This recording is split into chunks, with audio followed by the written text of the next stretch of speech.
नमस्कार विद्यार्थियों, मैं विद्युत कुमार एक बार फिर से आप सबों का अपने YouTube चैनल में स्वागत करता हूं। आज फिर कक्षा 10वीं का एक्सरसाइज 1.2 का 5 नंबर सवाल को सॉल्व करने जा रहा हूं। सवाल है कि ज्ञात कीजिए कि क्या किसी प्राकृत संख्या n के लिए संख्या 6 पर पावर n अंक 0 पर समाप्त हो सकती है। तो देखिए कहता है 6 पर पावर n जो है वो उसका जो अंतिम अंक होना चाहिए वो 0 होना चाहिए।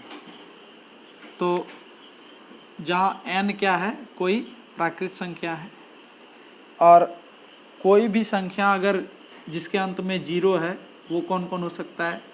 10, 20, 30, 40, 50, 60 इस तरह करके बहुत सारी संख्याएं हैं। अगर हम इसके गुणनखंड की बात करें, अभाज्य गुणनखंड की बात करें तो ये 2 गुना 5 होगा। अगर इसकी बात करें अभाज्य गुणनखंड का तो 2 गुना 2 गुना 5 होगा। अगर इसकी बात करें तो 2 गुना 3 गुना 5 होगा। अगर 40 की बात करें तो 2 गुना 2 गुना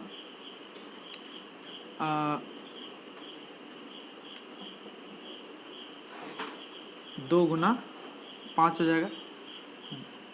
अगर हम 50 की बात करें 2 गुना 5 गुना 5 हो जाएगा। अगर 60 की बात करें तो 2 गुना 2 गुना 3 गुना 5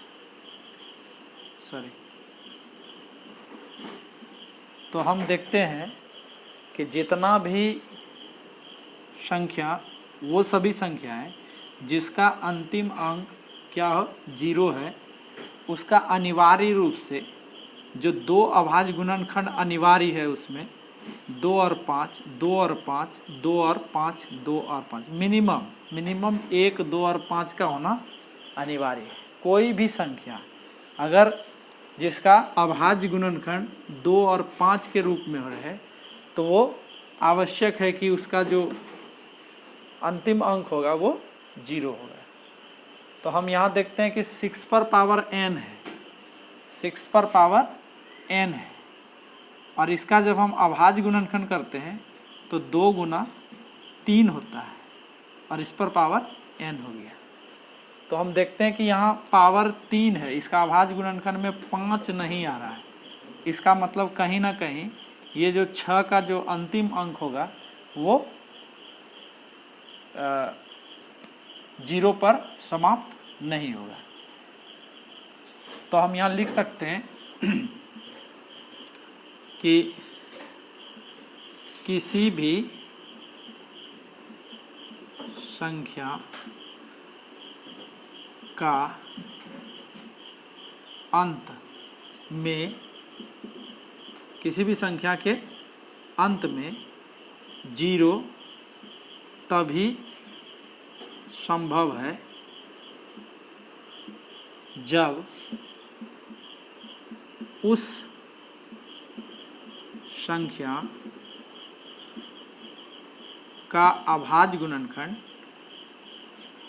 का अभाज्य गुणनखंड में 2 और 5 शामिल,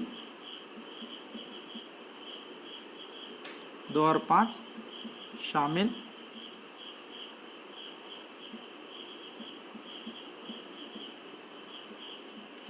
रहता है। यानी किसी भी संख्या के अंत में 0 तभी संभव है जब उस संख्या का हम अभाज्य गुणनखंड करते हैं तो उस अभाज्य गुणनखंड में 2 और 5 भी शामिल रहता है। यहाँ हम देखते हैं, यहाँ 6 का अभाज्य गुणनखंड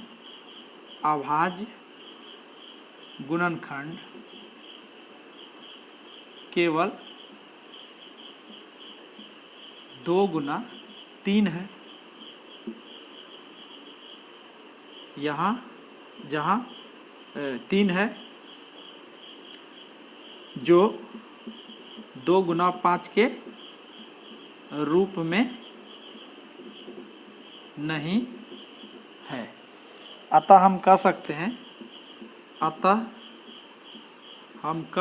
हैं कि 6 पर पावर n, जहाँ n किसी भी प्राकृतिक संख्या के लिए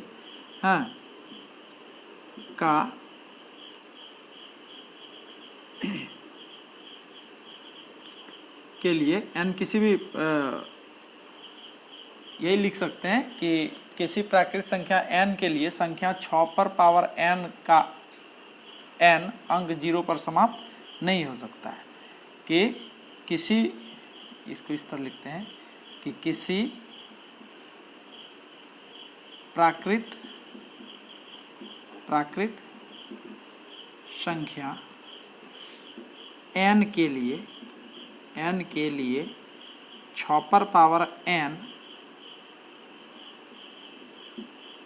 संख्या 6 पर पावर n अंक 0 पर समाप्त नहीं होगा। देखिए 6 पर पावर n करने का मतलब हम कोई भी प्राकृतिक संख्या ले, प्राकृतिक संख्या 1 2 3 4 इस तरह 1 से लेकर अनंत तक की गिनती की संख्या को प्राकृतिक संख्या कहते हैं।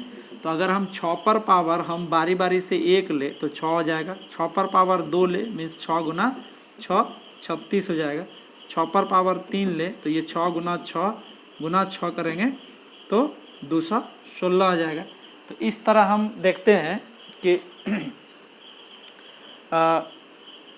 अगर और इस पर आगे करके देखते हैं तो 6 गुना 6 गुना 6 गुना 6 छचाक 36 छके 216 216 छके 1296। तो इस तरह से जो है हम देखते हैं कि 6 पर पावर कोई भी प्राकृतिक संख्या हम ले रहे हैं तो उसके अंत में सिर्फ 6 आ रहा है।